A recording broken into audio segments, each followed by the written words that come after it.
السلام علیکم ورحمۃ اللہ وبرکاتہ۔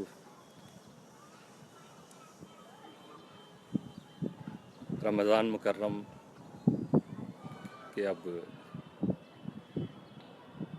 ایک دو روزے اور باقی بچے ہیں، اس کے بعد یہ مقدس مہینہ رخصت ہو جائے گا۔ دوستو، یہ رمضان کا مہینہ ہمارے بیچ میں آیا ہماری تربیت کے لیے، ہمیں صاف ستھرا بنانے کے لیے، ہمارے اندر عبادت کی اسپرٹ کو اور تیز کرنے کے لیے، ہمیں متقی و پرہیزگار بنانے کے لیے۔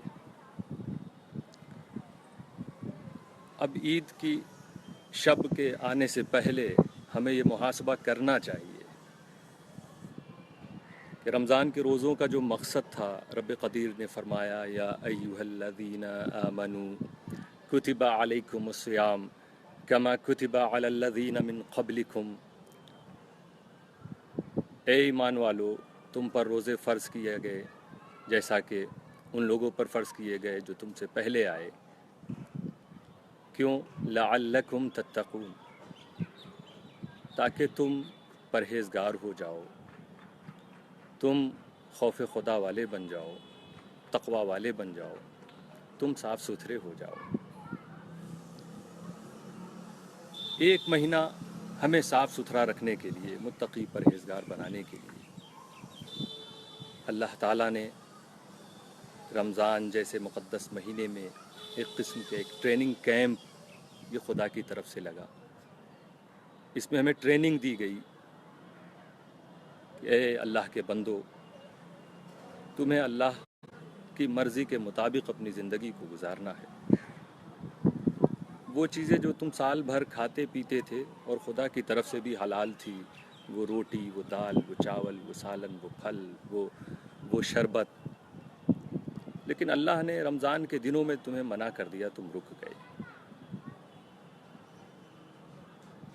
اس ٹریننگ کیمپ میں آپ کو یہ سکھایا جا رہا ہے، آپ کو تربیت دی جا رہی ہے، دیکھو خدا کے کہنے پر تم نے اپنے آپ کو ان چیزوں سے روک لیا جو چیزیں سال بھر تمہارے لیے منع نہیں ہیں، حرام نہیں، تو پھر تم ان چیزوں سے کیوں اپنے کو باز نہیں رکھ پاتے جو ہمیشہ حرام ہے؟ تربیت دی جا رہی رمضان میں کہ اللہ کے بندے متقی ہو جا، پرہیزگار ہو جا۔ اسی لیے اس کیمپ کے لگنے سے پہلے ہی اللہ تعالیٰ نے شیطانوں کو قید کر دیا تاکہ ہمارے بندوں کو یہ ٹریننگ کے دوران کوئی شیطان آ کر بہکائے نہ، ان کی ٹریننگ میں خلل نہ پیدا کرے۔ وہ بڑے خشوع خضوع کے ساتھ، دل لگی کے ساتھ اس ٹریننگ میں کامیاب ہو جاویں۔ مزید یہ کہ رب تعالیٰ نے ساتھ ہی ساتھ جہاں ایک طرف شیطان کو قید کر دیا جس سے ہمیں نقصان تھا، وہیں دوسری طرف ہماری ترغیب کے لیے، حوصلہ افزائی کے لیے انعامات کی بوچھار کا اعلان فرما دیا کہ اس مہینے میں جو نفل عبادت ادا کرے اسے میں فرض کا ثواب دوں گا، اور جو ایک فرض ادا کرے اسے ایک فرض کا ثواب 70 فرض کے برابر ملے گا۔ دوستو، ہمیں رغبت دلانے کے لیے کہ ہم زیادہ سے زیادہ عبادت کریں، عبادت کے شوقین بنیں، ہم رات قیام میں گزاریں، ہم تراویح پڑھیں، قرآن کی تلاوت کریں، ہم کچھ دیر سوئیں، اٹھیں، تہجد پڑھیں، سحری کی برکتوں سے بھی مالا مال ہوں، فجر کی نماز ادا کریں، اور پھر دن بھر بھوکے پیاسے اپنے رب کی یاد میں گزاریں۔ انعام بھی بہت بڑا اللہ تعالیٰ نے لکھا، اور رمضان کے فوراً بعد جو دن آ رہا ہے وہ ایک جشن کا دن، تہوار کا دن، وہ ہمارے لیے خوشی کا دن ہے، مسرت کا دن ہے۔ لیکن یہ کس کے لیے ہے یہ عید کا دن؟ تیاریاں تو سب کر رہے ہیں، ہم سب ٹیلرز کی دکان پر جا رہے ہیں، جوتوں کی دکان پہ جا رہے ہیں، کھانے پینے کے سامانوں کو اکٹھا کر رہے ہیں، نئے نئے کپڑے لے رہے ہیں کہ عید آ رہی ہے۔ لیکن یہ عید کس کے لیے آ رہی ہے؟ ذرا اس پر بھی غور کرنا ہے ہمیں۔ کہا گیا لیس العید لمن لبس الجدید، عید اس کے لیے نہیں جو نیا کپڑا پہنے، اس کی عید نہیں ہوتی ہے جو نیا کپڑا پہنتا. وَإِنَّمَا الْعِيدُ لِمَنْ خَافَ الْوَعِيدُ. عید تو اس کی ہے جو عذاب الہی سے ڈر گیا، جو سدھر گیا رمضان میں، جس نے اپنے آپ کو سنوار لیا ہو رمضان میں، جس کی زندگی میں انقلاب پیدا ہو گیا ہو رمضان میں. عید اس کے لیے ہے. امیر المومنین حضرت سیدنا عمر فاروق رضی اللہ تعالی عنہ عید کے دن رو رہے ہیں. لوگوں نے پوچھا سرکار خوشی کا دن ہے، عید کا دن ہے، آپ کی آنکھوں میں آنسو کیوں ہیں؟ فرماتے ہیں ھذا یوم عید، یہ عید کا بھی دن ہے اور وعید کا بھی دن ہے. عید کا دن اس کے لیے ہے جس کے روزے قبول کر لیے گئے، اور یہ وعید خدا کے عذاب سے ڈرنے کا دن اس کے لیے ہے جس کے روزے رد کر دیے گئے ہیں، اس کے منہ پر مار دیے گئے. ولا ادری امن المقبولین ام من المردودین، مجھے نہیں معلوم کہ میرے روزے قبول کر لیے گئے ہیں یا قبول نہیں کیے گئے. وہ ذات جن کے جیسے حضرت ابوبکر صدیق ہی نہیں، مگر آپ دیکھیے متقیوں کے اپنے سوچ دیکھیے، جیسی بلند سوچ ہے، وجہ وہی ہے کہ اتنا ہی معیار بھی ان کا بلند ہے. کہاں ہم اور آپ ٹھہرے، ہمارے روزوں کا کیا حال ہوگا؟ کسی نے رکھے، کسی نے نہیں رکھے. رکھنے والوں نے بھی کتنی چیزوں سے اپنے کو بچایا، پرہیز کیا، کتنی کمیاں رہ گئی ہوں گے روزوں میں. عید کے دن کبھی ہم بیٹھ کر اس پر غور کرتے ہیں، ہم سوچتے ہیں دوستو یہ رمضان آج ہمیں اور آپ کو مل گیا ہے، آئندہ سال پتہ نہیں ماہ رمضان ہماری زندگی میں آئے گا کہ نہیں، ہمیں وہ زندگی اتنی ملے گی کہ نہیں ملے گی. موقع ابھی بھی ہے دوستو. اگر کوتاہیاں ہو گئی ہیں، نافرمانیاں ہو گئی ہوں، تو دوستو عید کے آنے سے پہلے پہلے توبہ کر کے ہم سب اپنے ناموں کو ان لوگوں کے ناموں میں شمار کرا لیں جنہیں اللہ تعالیٰ انعام دینے والا ہے. یہ ایک دو رات جو بچی ہے بڑی قیمتی رات ہے، بڑے قیمتی دن ہیں ہمارے اور آپ کے لیے. آخری رات کے بارے میں تو یہ کہا گیا ہے کہ اللہ تعالیٰ پورے مہینے رمضان میں جتنے گنہگاروں کی بخشش فرماتا ہے، اتنی ہی تعداد میں اس اکیلی آخری رات میں اپنے گنہگار بندوں کے گناہوں کو معاف فرما دیتا ہے. معافی چاہنے کا وقت ہے، مغفرت چاہنے کا وقت ہے. ابھی بھی موقع ہے کہ ہم اور آپ عید سے پہلے سچے دل سے توبہ کر کے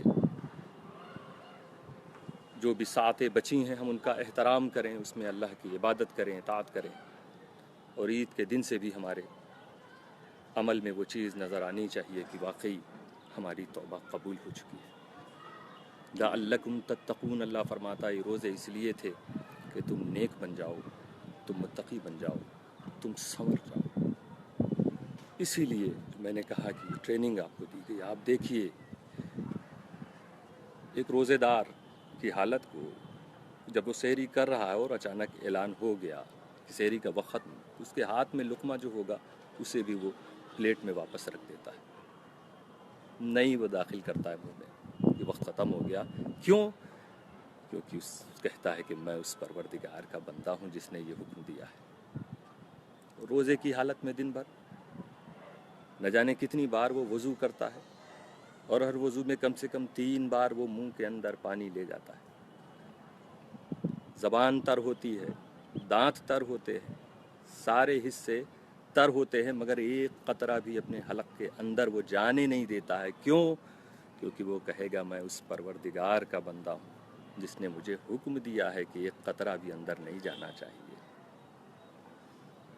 عید کے دن آخر بہت سارے ایسے مسلمانوں کو کیا ہو جاتا ہے، یہ ان کی سوچ کہاں چلی جاتی ہے. اسی لیے کچھ لوگوں نے حضرت بشر حافی کی بارگاہ میں آ کر عرض کیا کہ سرکار ان قوما یتعبدون فی رمضان ویجتہدون، کچھ لوگ رمضان میں خوب عبادت کرتے ہیں، ویجتہدون بڑی محنت مشقت کے ساتھ عبادتوں میں شب و روز گزارتے ہیں. فإذا انسلخ، اور جب رمضان چلا جاتا ہے ترکو، تو وہ عبادت و اطاعت کو چھوڑ دیتے ہیں۔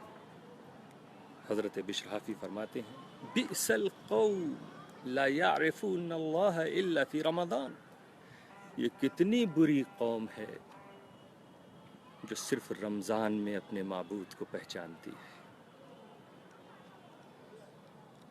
عید کا دن تو شیطان کے آزاد ہونے کا بھی دن ہے۔ رمضان میں ہم نے اتنی محنت کی اور عید کے دن ہی سے ہم بالکل لاپرواہ ہو گئے، ہم عبادت و اطاعت سے دور ہو گئے۔ عید کے دن کی ہی جو ظہر تھی ہم اسے بھی نہ ادا کر سکے جو فرض تھا۔ عید کی نماز تو واجب ہے، اس سے بڑھ کر تو فرض ہوتا ہے، وہ فرض جو ظہر میں، عصر میں، مغرب میں، عشاء میں آئے، ہم اسے بھی ادا نہ کریں تو کہاں ہم نے رمضان کے روزوں کا جو مقصد تھا ہم نے اسے حاصل کیا۔ اللہ تعالیٰ نے روزے جو ہمیں عطا کیے تھے، اتنے انعامات ہم پر کہ تمہارے منہ کی بو میرے نزدیک مشک سے زیادہ بہتر ہے، میرے سمندر کی مچھلیاں تمہارے لیے دعا کر رہے ہیں، میرے فرشتے تمہارے گناہوں کی مغفرت کی سفارش کر رہے ہیں۔ یہ وہ عبادت ہے روزہ، ساری عبادتوں کا جزا دیا جائے گا، سب کو بتا بھی دیا گیا ہے کہ کیا ملنا ہے، لیکن روزہ وہ ہے جس کی جزا میں دوں گا، کسی کو نہیں معلوم۔ بہت سی ایسی عبادتیں ہوں گی، لوگوں نے دوسروں کے حق کو مارا ہوگا، کسی کی زمین کو مارا ہوگا، کسی کے دل کو دکھایا ہوگا۔ میدان حشر میں جہاں جہاں بندوں نے دوسروں کے بندوں کے حق تلفی کی ہے، یہ ان کی عبادتیں کفارہ بن جائیں گی۔ اس کا ثواب عبادت کرنے والے کو نہیں بلکہ جس کی حق تلفی ہوئی تھی اسے دے دیا گیا۔ لیکن جب رمضان کے روزوں کی باری آئے گی، اللہ فرمائے گا نہیں، اسے کسی کے لیے کفارہ نہیں بنانا، یہ میرے لیے ہے۔ اللہ تعالیٰ اتنی عنایت فرما رہا ہے اور عید کے دن ہی سے غفلت شروع ہو جاتی۔ نہیں، ایسا نہیں ہونا چاہیے۔ ہمیں اپنے کو بھی اور اپنے بچوں کو بھی سمجھانا چاہیے کہ ہماری عید کا مقصد کیا ہے۔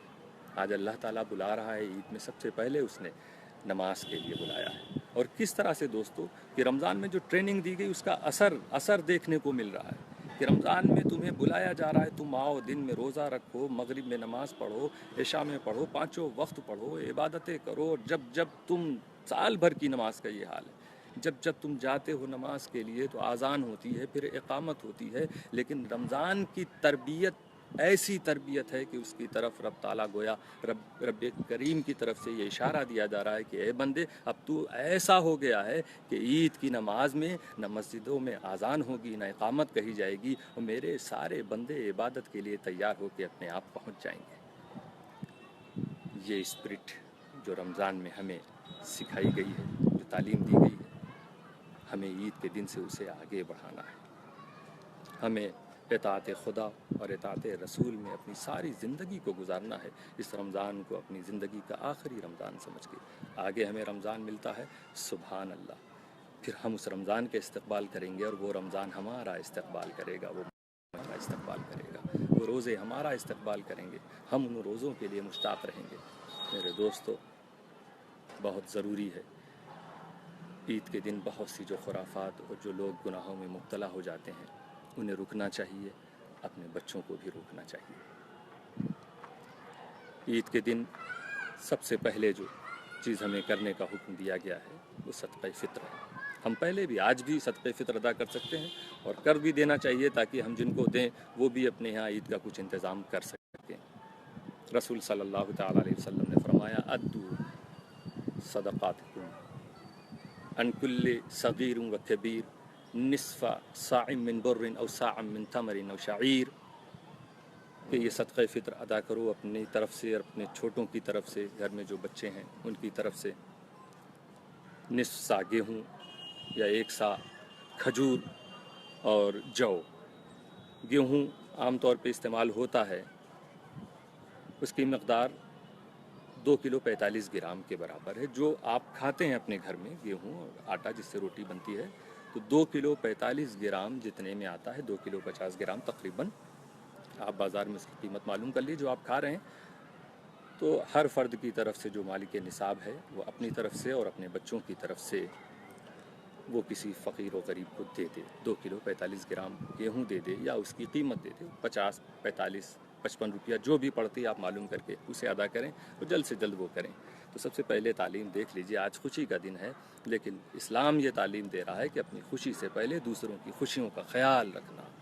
اسی لیے صبح صادق کے وقت ہی یہ فطرہ واجب ہو جاتا ہے, یہ صدقہ کرنا ہم سب پر واجب ہو جاتا ہے. اس کے بعد اب آپ نکلیے. یہ آخری رات آنے والی جو بھی آخری رات ہوگی, سچے دل سے توبہ کر کے کہ اللہ تعالیٰ اپنے نیک بندوں جو نیکی آگے نیک بننا چاہتے ہیں, سچ توبہ کرنا چاہتے ہیں, اللہ تعالیٰ ان کے گناہوں کو بخش کرنے کو تیار ہے. موقع بہت غنیمت ہے, بہت اچھا ہے. ابھی بھی جو ساعتیں باقی ہیں ہم ان کا احترام کرتے ہوئے عید کے دن صبح کریں, فجر کی نماز پڑھیں. صدقہ تب تک ادا نہیں کیا ہے, صدقہ ادا کر دیں. ہم ناخن ترشوائیں. ہم نئے کپڑے یا نئے نہ ہوں تو دھلے ہوئے صاف کپڑوں کو پہن لیں. ہم عطر لگائیں دوستو. پھر اس کے بعد عید کا دن ہے. آج آپ اپنے رب کی طرف سے مہمان ہیں. عید سے پہلے والا جو دن تھا اس وقت عید کی نماز کے وقت آپ کچھ کھا نہیں سکتے تھے, مگر آج آپ کو کھا کر جانا ہے خدا کی بارگاہ میں. اسی لیے کہا گیا ہے کہ وہ 3 کھجور یا 5 کھجور یا 7 کھجور کم و بیش آپ اس کو کھا لیں.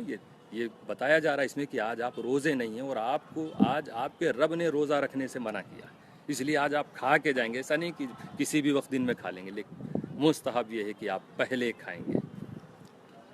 یہ آپ کے رب کی طرف سے آج میزبانی ہے. تو آپ کھا کر, اور اگر کھجور نہ ہو تو کچھ بھی گھر میں میٹھا ہو اسے کھا کر پھر آپ نیچی نگاہ کیے ہوئے نماز گاہوں کی طرف, عیدگاہوں کی طرف جائیں. نظریں نیچی رہیں, زبان پر یہ ورد جاری رہے کہ اللہ اکبر لا الہ الا اللہ واللہ اکبر وللہ الحمد. عید الفطر کے دن جب آپ جائیں تو آہستہ آہستہ کہتے ہوئے جائیں, اور عید اضحیٰ میں جب آپ یہی تکبیر کو پڑھیں گے اور نماز کے لیے جائیں تو بلند آواز سے کہتے جائیں. عید الفطر آ رہی, اس میں آپ آہستہ کہتے ہوئے اپنے رب کی بڑائی بیان کرتے ہوئے جانا ہے.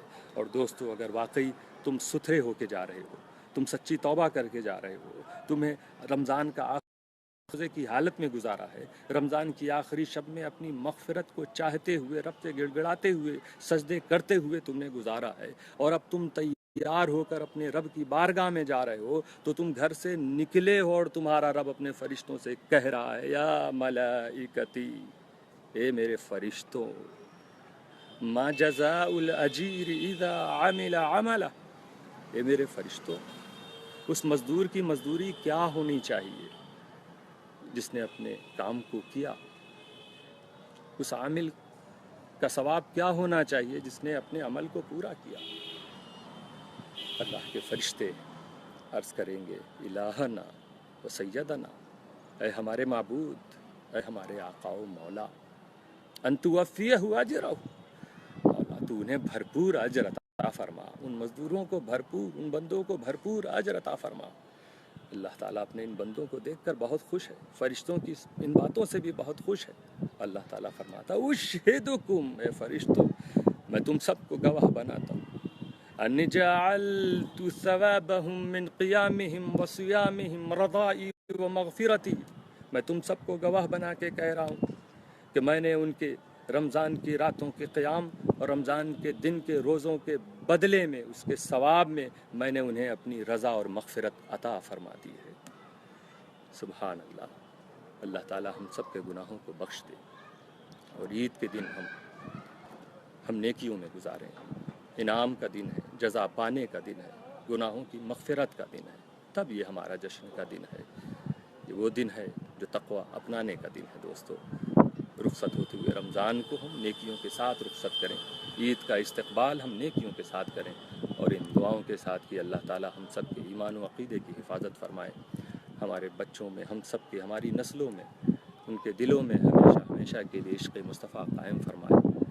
ان سب کو اہل بیت کرام کا مشتاق بنائے, صحابہ کرام کا فرما بردار بنائے, ہمارے اور آنے والی نسلوں کے دلوں میں علی کا عشق عطا فرمائے, معاویہ کی محبت عطا فرمائے.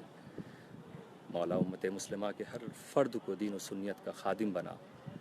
جو لوگ خدمتوں کو انجام دے رہے ہیں ان کی خدمتوں کو قبول فرما.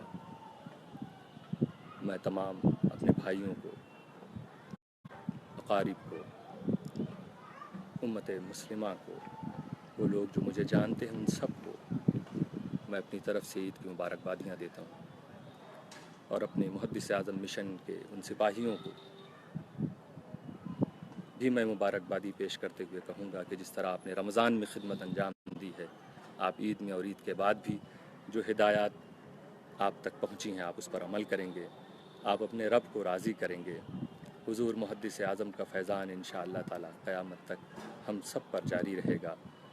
حضور شیخ الاسلام کی رہنمائی میں انشاءاللہ ہم سب آگے بڑھتے رہیں گے، کام کرتے رہیں گے۔ ساری دنیا میں اہل سنت والجماعت کا اور علماء اہل سنت کا بول بالا قائم ہو، ہم سب یہ دعا کرتے رہیں گے۔ امن و محبت کی چھاؤں میں خدمت صبح و شام کریں، آؤ ہم سب مل جل کر پیغام نبی کو عام کریں۔ وآخر دعوانا الحمدللہ رب